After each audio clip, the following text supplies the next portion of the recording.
para mejorar el desempeño de la economía, así como para aumentar el empleo. Esperan disminuir las tasas de interés en 2 puntos porcentuales, gestionar mejor la deuda, controlar la inflación, mantener la estabilidad del colón, entre otras medidas. Establecieron 10 que buscan disminuir los costos de producción, incentivar a los pequeños productores, la capacitación de mano de obra acorde con las necesidades del mercado, la simplificación de trámites y el desarrollo de obra pública. Para hablar sobre este tema está con nosotros don Enrique Egloff, presidente de la Cámara de Industria, Solman Vargas, director ejecutivo del Colegio Federado de Ingenieros Arquitectos, y Luis Diego Herrera, economista del Grupo Financiero ACOBO. Muy buenos días, caballeros.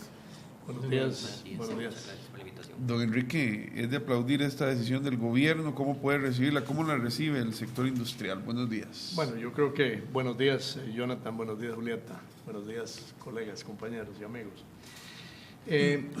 Nosotros lo vemos bien, vemos que este es, yo diría, el inicio de un proceso de acciones que estábamos esperando en Costa Rica para poder ayudar a dinamizar el crecimiento de la economía. La economía, como ustedes bien saben y como se ha publicado, ha venido a menos. Y si bien es cierto, hay un conjunto de acciones propuestas que deben ejecutarse, y ese es el punto, ¿verdad? Tasa de interés, reducción de las tasas de interés, definitivamente puede tener un impacto. Esperemos que inicie un proceso de implementación de acciones que permitan que las tasas puedan reducirse, ojalá en el plazo más corto posible. Sin embargo, creemos que para un crecimiento importante, para que Costa Rica pueda atender las necesidades, para que Costa Rica pueda aspirar, como lo hemos venido diciendo desde hace ya muchos años, ¿verdad? A resolver muchos de los problemas de pobreza, de inequidad y de desarrollo, tenemos que crecer a niveles muy superiores al 3 y el 4% que estamos creciendo hoy.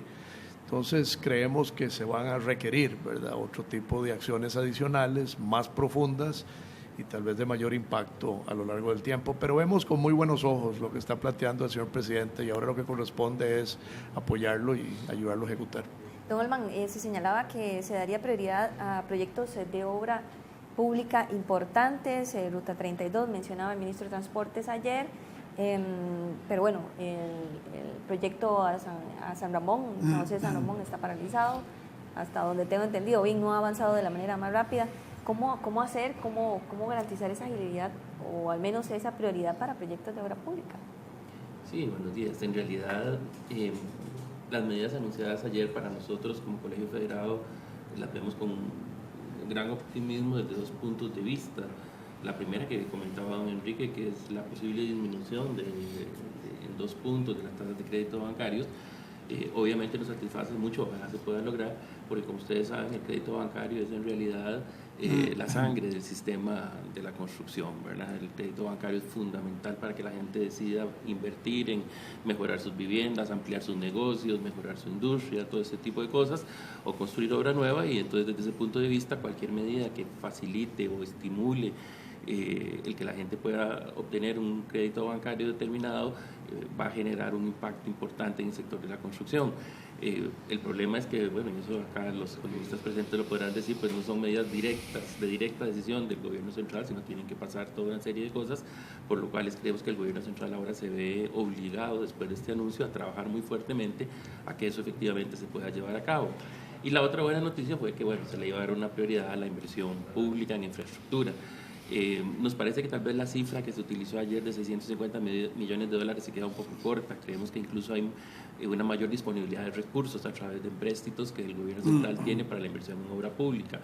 Pero lo importante es que se empiecen a ejecutar. Realmente ha habido una inacción importante durante un periodo de tiempo ya muy fuerte.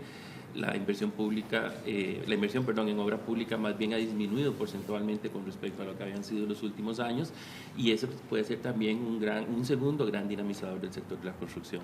Están los recursos, están las necesidades, todos sabemos cuáles son las necesidades que tenemos a nivel de infraestructura, están los esquemas planteados, pero al gobierno le ha costado en este año y medio de inicio poder empezar a ejecutar, poder empezar a tener acción efectiva y real sobre la definición de nuevos proyectos. Así que bueno, esperaríamos que ahora con este impulso que ya viene directamente desde la Casa Presidencial, las entidades de gobierno encargadas de estas áreas puedan empezar a tener una mayor gestión eficiente y positiva en lo que es ya la inversión directa de los recursos de obra pública. Don Luis Diego, mantener la estabilidad del colón y también la inflación, ¿qué tan contraproducente puede ser esto o qué tan producente también? Digamos, esas dos condiciones que usted menciona vienen del sector externo. Eso es importante tenerlo en cuenta. El Poder Ejecutivo no necesariamente puede garantizar la estabilidad en el tipo de cambio y en la inflación. Son factores que son dados para la economía nacional. Entonces, el gobierno se enfrenta a ese entorno y tiene libertad, por ejemplo, para intentar bajar las tasas de interés, pero es algo que viene dado. No necesariamente eso lo puede explicar totalmente el Poder Ejecutivo. Entonces, en ese entorno le da espacio al Poder Ejecutivo para intentar bajar las tasas de interés, de esta manera intentar incentivar el crédito y reactivar la economía. ¿Se puede reactivar la economía con este proyecto que está presentando el presidente, con estos 10 puntos, estas 10 medidas? Yo creo que sí se podría, pero hay un factor que es muy importante, que las personas que se atreven a hacer nuevas inversiones, nuevos negocios, tengan la confianza en el entorno y en lo que está proponiendo el gobierno para llevar a cabo la reactivación, porque si bajamos la tasa de interés o los bancos del Estado logran hacer que la tasa de interés baje un poco, pero los empresarios no tienen la confianza para realizar nuevas inversiones, no se reactiva la economía. Entonces eso es un tema importante que se tiene que tener en cuenta. ¿Genera empleo, don Enrique?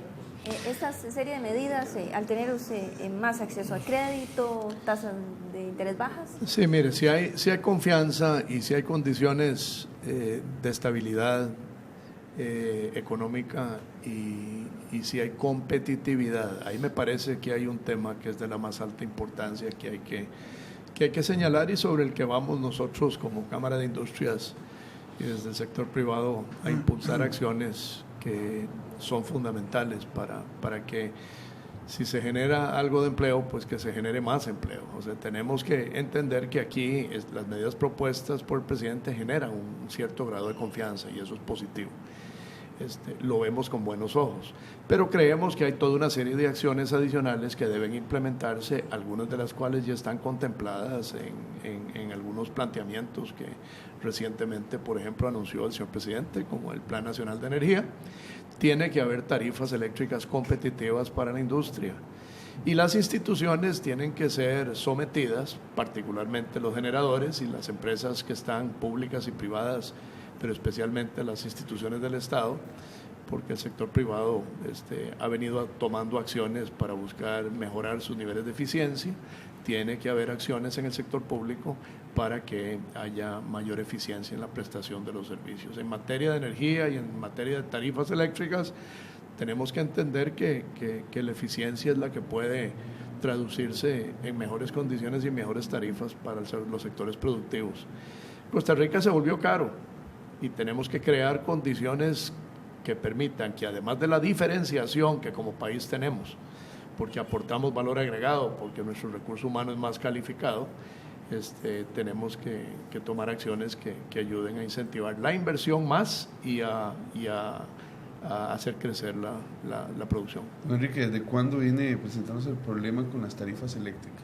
Es decir, se ha empezado a hablar mucho desde unos pocos años para acá, pero eso es un problema de hace mucho tiempo, no es algo por supuesto permanente. Por supuesto, yo creo que esto es algo que viene desde hace muchos años, desde que hace tiempo, yo diría que perdimos en alguna medida el norte. Estamos de acuerdo en que nosotros tenemos que impulsar la generación eléctrica de fuentes renovables, pero tenemos que pensar en fuentes renovables de bajo costo. No podemos seguir generando energía y brindando servicios de electricidad caros. O sea, porque eso no genera empleo, eso no genera inversión, eso afecta la competitividad de la industria, afecta la competitividad del turismo, afecta la competitividad del sector productivo y al final afecta el crecimiento económico. Don Olvan, ¿qué es donde debería trabajarse? Usted mencionaba que además de lo anunciado por el gobierno, se deben hacer acciones muy concretas que también compete a otras instituciones. ¿En qué instituciones debe, no sé, agilizarse ese trámite, ese proceso? Bueno, se señalaba por parte del presidente que habrá un cambio en Setena, para dar, que incluso se creará un grupo de profesionales para tramitar proyectos de obra pública prioritarios, pero ¿dónde está ese detalle para agilizar obra pública en nuestro país? Que en lo personal yo no lo percibo, esa agilidad que debería tener la infraestructura en nuestro país. Sí, bueno, hay diferentes factores que podemos mencionar y que en este momento deben de generar ya un cambio por la situación en la que nos encontramos. Probablemente el nuevo gobierno entró, para decirlo de alguna manera, con un nuevo grupo de personas que traían muy buenas intenciones, pero que tenían una inexperiencia importante en el sector público. Y eso ha tenido una curva de aprendizaje que ha sido bastante lenta. Al tener los nuevos jerarcas que empezar a entender y a conocer en detalle cómo eran las administraciones que se les habían designado dirigir, en realidad lo que ha generado es un proceso importante que ya lleva prácticamente 1 año y medio, donde esa curva de aprendizaje se hizo lenta y no se vio o no se ha podido ver una acción directa, como usted bien decía, en una serie de cuestiones que eran importantes y urgentes en temas del desarrollo socioeconómico del país y particularmente el desarrollo de infraestructura, y así fue dicho en campaña por los diferentes partidos políticos, era un asunto prioritario, ¿verdad? Que todos esperamos que el nuevo gobierno, independientemente de quién fuera, iba a entrar de lleno y directamente a entrarle al tema de la infraestructura, y no ha sido así. En realidad se han hecho algunos esfuerzos, pero incluso los esfuerzos que se podían haber logrado, como por ejemplo la aprobación del proyecto de Ruta 32 o la aprobación del proyecto de ley del Fideicomiso de San José San Ramón, posteriormente han pasado muchos meses y todavía no ha pasado nada, no han empezado esos procesos a dar frutos o a verse impulsados de una manera activa por el gobierno central. Entonces, definitivamente creemos que ya se ha pasado por esa curva de aprendizaje. Ahora el señor presidente de la República manda una línea, una directriz desde la Casa Presidencial en el sentido de que esa prioridad que todos hemos entendido y conocido ya debe de ser ejecutada, ¿verdad? Que ha sido probablemente el principal problema del gobierno, y entonces entenderíamos que ahora todas estas entidades, después de haber pasado por esa curva de aprendizaje, pues ya ahora sí pueden entrar de lleno a impulsar y a llevar adelante los procesos licitatorios, los diseños, etcétera, de las obras de infraestructura que son fundamentales para el país, y no podemos seguir con la lentitud con la que se han manejado los procesos ahora. San José San Ramón, por decir un ejemplo, es una obra absolutamente prioritaria, probablemente de las de mayor prioridad en el país, y todavía apenas están terminando de elaborar los términos de referencia con los que se va a salir a contratar el fiduciario. Han pasado muchos meses donde nosotros hubiéramos esperado una respuesta mucho más directa, más activa, más comprometida del gobierno de la República, pero bueno, entenderíamos que ahora esta directriz general que envía el presidente, y así la entendemos como una directriz presidencial, pues tendrá que obligar necesariamente a las entidades ya ministeriales a entrar muchísimo más de lleno y con muchísima mayor fuerza en la ejecución de todos estos proyectos. Bueno, y Diego, aunque no es el gobierno el que se puede comprometer a mantener la fuerza del colón ni a mantener la inflación, sí sus políticas, como estas decisiones que han tomado, pueden influir en que eso cambie o no cambie. En la parte cambiaria, lo que ha dicho el Banco Central es que ellos respetan la tendencia del tipo de cambio. Sí, está bien, están interviniendo para que no existan cambios bruscos, pero no explican totalmente la tendencia. O sea, Costa Rica se ha visto inundada por dólares y ha provocado la tendencia que hemos observado en el tipo de cambio, o sea, que es a la apreciación. Y por el lado de los precios, mucho está influenciado por los precios del petróleo. Entonces, como les digo, son factores que no necesariamente son explicados a lo interno de la economía. O sea, son factores que vienen de afuera. O sea, el precio del petróleo nosotros lo tenemos como dado y eso hace que la variación en el índice de precios sea negativa y el gobierno espera que cierre en 0%. Y por la parte del tipo de cambio, son la cantidad de dólares que han entrado debido a los bajos costos de endeudamiento en el exterior por la política expansiva de Estados Unidos, que hace que las economías tengan el incentivo de financiarse en el exterior, traer esos dólares a las economías y por ende presionar el tipo de cambio a la apreciación, particularmente en Costa Rica, porque la entrada de dólares se ha dado desde el punto de vista privado y público. El gobierno también trajo una importante cantidad de dólares a la economía. Entonces, esos factores son explicados desde un punto de vista externo, no necesariamente se determinan aquí a lo interno de la economía. El gobierno pretende bajar las tasas de interés en 2 puntos porcentuales. Además de esta directriz del gobierno o esta pretensión, ¿a quién le corresponde, Luis Diego? Es decir, se da de parte del gobierno esta señal, pero a fin de cuentas, ¿quién la debe aplicar para que el beneficiado sea el costarricense, el cliente, el que solicita préstamos o el que ya tiene? Sí, lo que mencionó ayer don Olivier es que eso no depende únicamente del gobierno y del Banco Central, sino que también ellos dan la directriz a los bancos del Estado para intentar bajar las tasas, ¿verdad? Entonces mucho está en que realmente se bajen por ese lado las tasas de interés. ¿Banco público y privado? Digamos que tiene más persuasión moral sobre los bancos del Estado, pero bueno, si empiezan a bajar las tasas, los bancos del Estado, privados, también tienen que ser competitivos, además, y estamos hablando de que las carteras más grandes en este momento están en manos públicas, es decir, sí podríamos pensar que podría beneficiar de alguna manera esta reducción de las tasas, o no, es decir, estamos metiéndonos a competir al mercado, o el Estado se está metiendo a competir dentro del mercado, en definitiva eso debería beneficiar de alguna forma, ¿o no?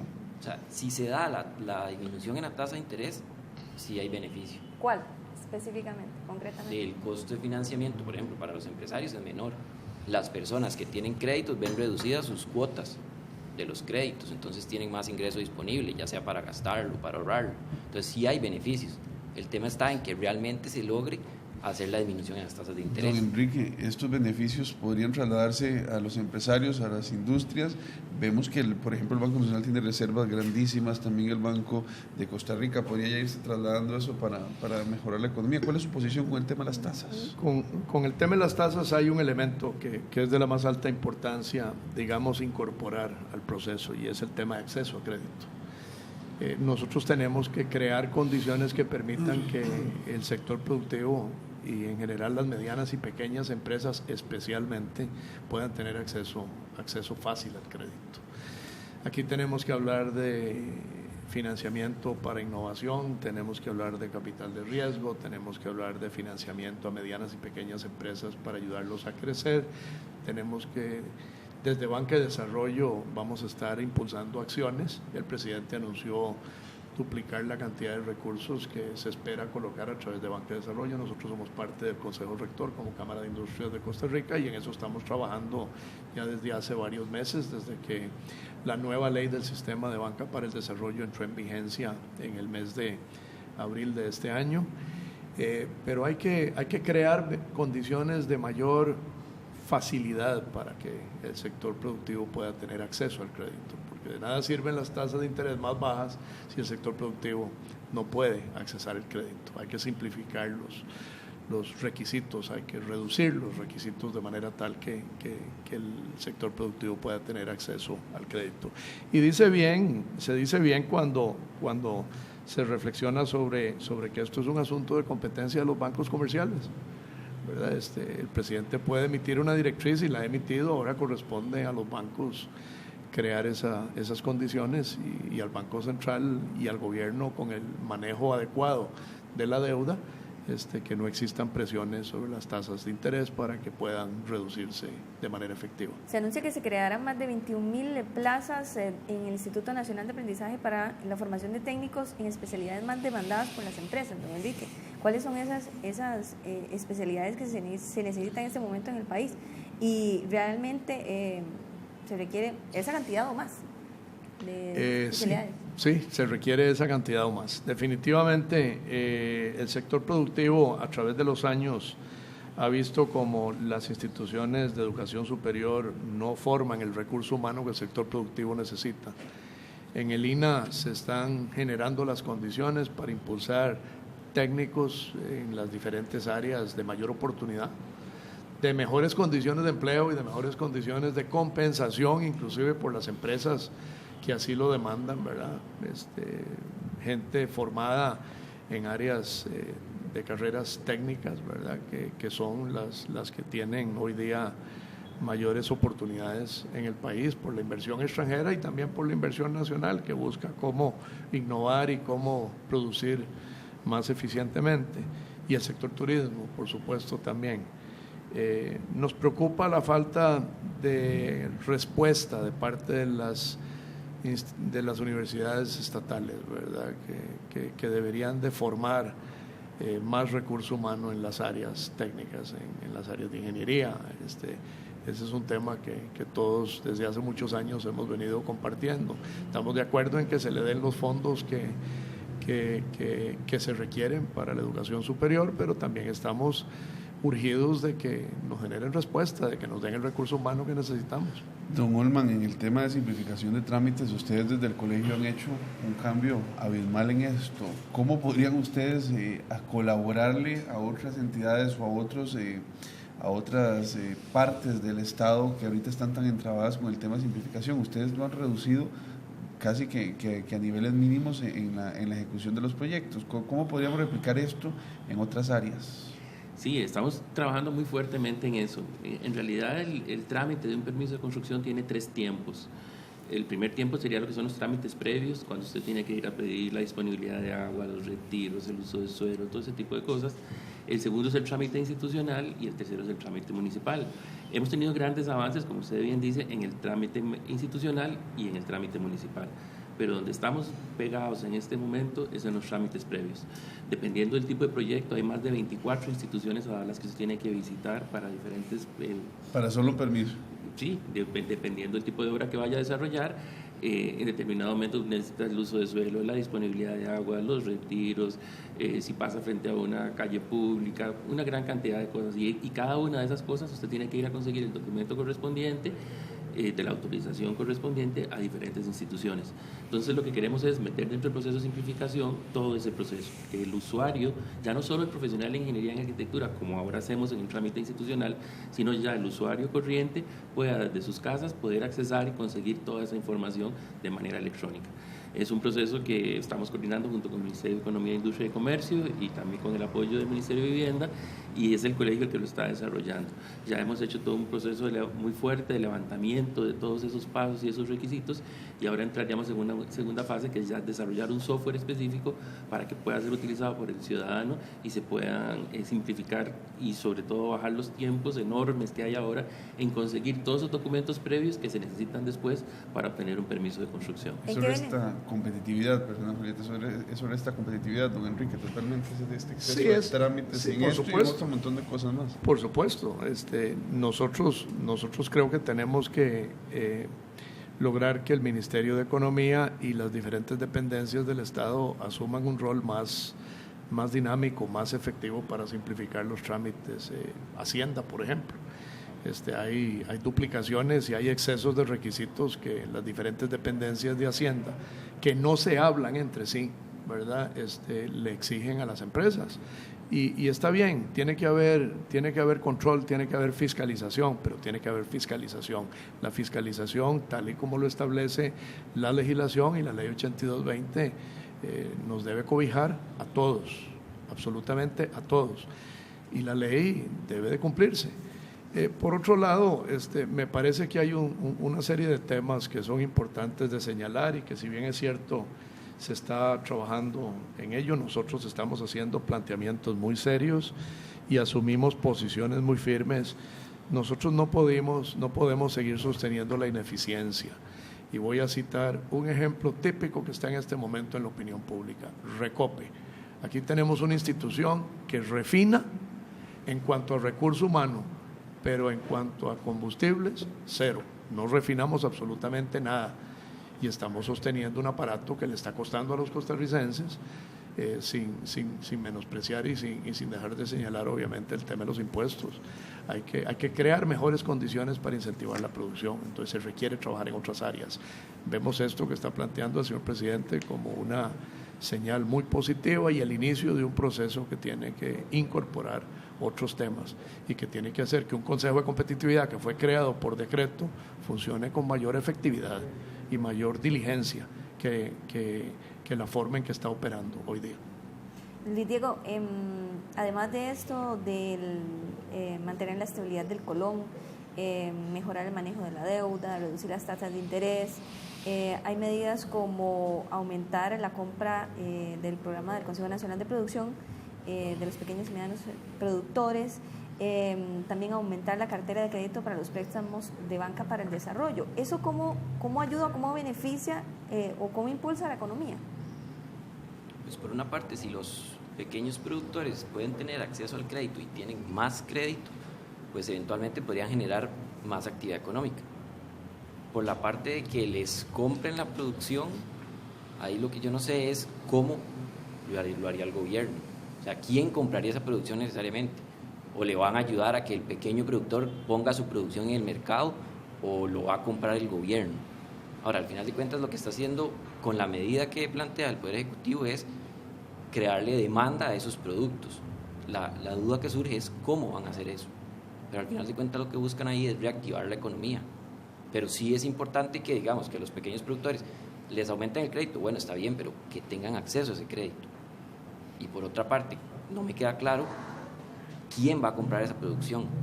¿Va a ser el gobierno o va a ser que le van a ayudar al pequeño productor para que ponga su producto en el mercado?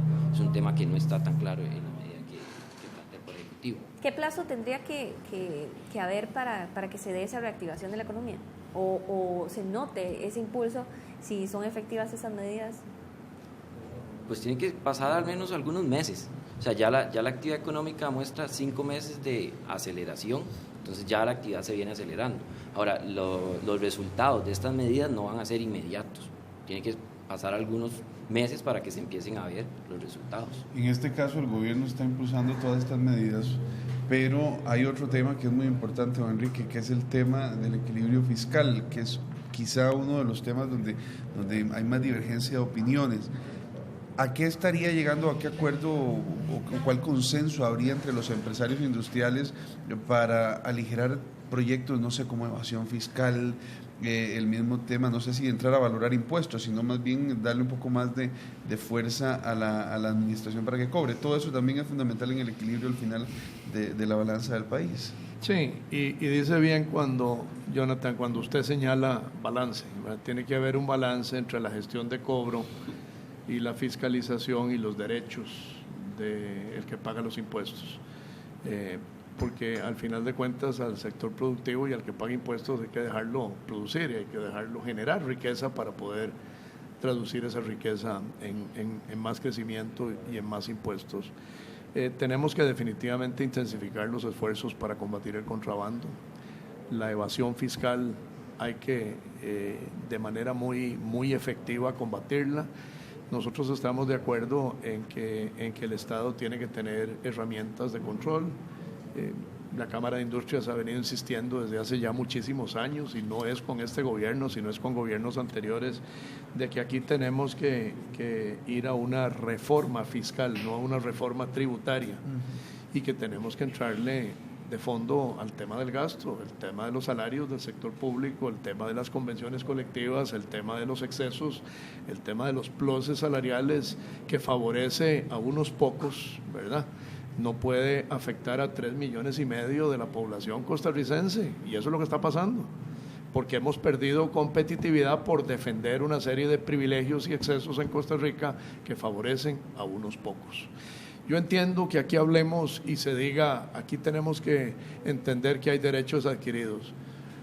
Hay 3,5 millones de costarricenses que tienen el derecho a tener condiciones de vida mejor, a tener empleo y a que puedan encontrar en una economía pujante, en una economía que crezca de manera importante, oportunidades de empleo para poder tener trabajo y llevar sustento a sus hogares. Yo creo que ahí es donde están los derechos de los costarricenses que tenemos que defender. Finalmente, don Olman, pregunta que se me quedó anteriormente. El gobierno dice modernizar Setena, y entre eso, como le mencionaba, crear un grupo de profesionales que atiendan estos proyectos de infraestructura de inversión en obra pública prioritarios. ¿Qué viene esto a dar en esa agilización de obra pública en nuestro país?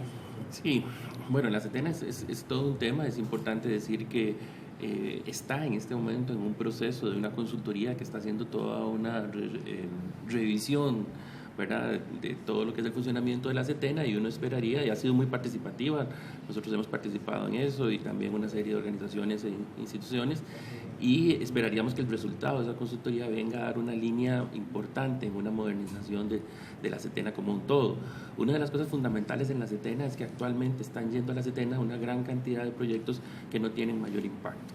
Y que generan una gran cantidad de volumen, que generan una gran cantidad de trabajo y generan una presa, y la CETENA entonces tiene que dedicar una importante cantidad de tiempo a resolver esos proyectos que no deberían estar ahí porque su impacto realmente es poco, y en cambio queda con menos tiempo para analizar y estudiar los proyectos que sí generan un gran impacto y que sí hacen y justifican su paso por un análisis de todo lo que son las políticas ambientales en el desarrollo de los proyectos en la CETENA.